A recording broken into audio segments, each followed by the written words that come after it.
We are back with JJ and Feisty Harp. JJ, where does Brunson rank among New York's most admired current superstars? Eamon, I'm putting him number one on the list. And I understand Aaron Judge right now is having a Barry Bonds-esque type of season. Without the juice. But you just think, without the juice, I understand all that. But Jalen Brunson, the idea that he plays for this unifying force that is the New York Knicks, where you walk around town and it feels like everybody is a Knicks fan. They captured the imagination the last 2 years. Not you. I mean, maybe we'll get you on the bandwagon when the Knicks win. Ben Simmons fan club over here.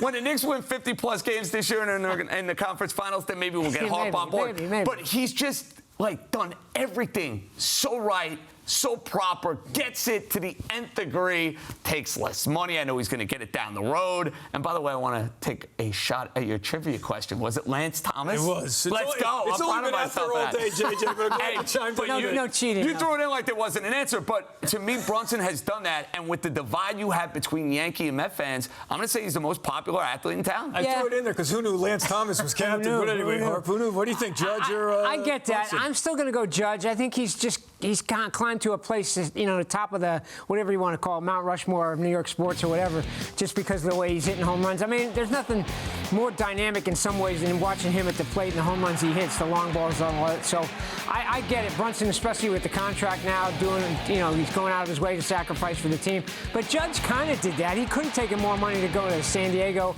even San Francisco, probably if he really wanted to. He came back for a little bit less money. So I'm still going to put Judge at the top just because he's at the very top of his sport. Brunson's getting there, but I know that the Knicks, everybody roots for the Knicks except for us poor Nets fans, but I'm still going Judge. Now, there's no doubt that you're absolutely right. The Knicks are that one unifying force. Obviously, we have two football teams, but Judge, to Harp's point, is an MVP and going to be an MVP again. Do you think he still needs that ring again? And we go back to that argument that he needs a ring to get to that level. I think that plays a big role in it. And I also look at Brunson. I know he's not gotten to the conference finals or the NBA finals, but he performed so brilliantly in postseason games. And again, this is probably unfair to Aaron Judge. A couple of years ago, had the whole home run chase, maybe was worn down. I'm waiting for Aaron Judge to go and say, hey, fellas, I got you, in the way that Jalen Brunson was able to do it last year against Philly.